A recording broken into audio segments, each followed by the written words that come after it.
அதிமுகவில் அஜித் குமாரா? மறைந்த முன்னாள் முதல்வர் ஜெயலலிதா இப்படி ஒரு முடிவை எடுத்தாரா? அஜித் குமார் நடிப்பை தாண்டி கார் ரேஸில் ஆர்வத்துடன் இருக்கிறார் என்பதை நாம் அறிவோம். ஆனால் கடந்த சில ஆண்டுகளுக்கு முன் அவரை அரசியலில் களமிறக்க மறைந்த முன்னாள் முதலமைச்சர் ஜெயலலிதா நினைத்துள்ளார் என்பது குறித்து எத்தனை பேருக்கு தெரியும்? ஆம், இப்படி ஒரு சம்பவம் நடந்துள்ளது.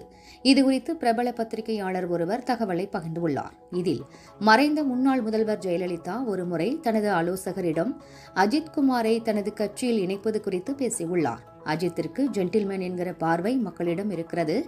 அதனால் அவரை அதிமுகவில் இணைத்துக் கொள்ளலாம் என ஜெயலலிதா நினைத்தாராம். ஆனால் அஜித் குமார் இந்த வாய்ப்பை ஏற்றுக்கொள்ள மாட்டார் என்றும், ஆனால் அஜித் தான் சரியான நபர் என்றும் அவரை கூறினாராம். இந்த தகவல் வெளிவந்த நிலையில் ஒருவேளை அஜித் குமார் அரசியலுக்கு ஜெயலலிதாவின் ஆதரவுடன் வந்திருந்தால் கண்டிப்பாக முதல்வர் ஆகியிருப்பார்.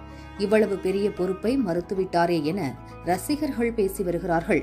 இந்த தகவல் தற்போது இணையத்தில் படு வைரலாகி வருகிறது.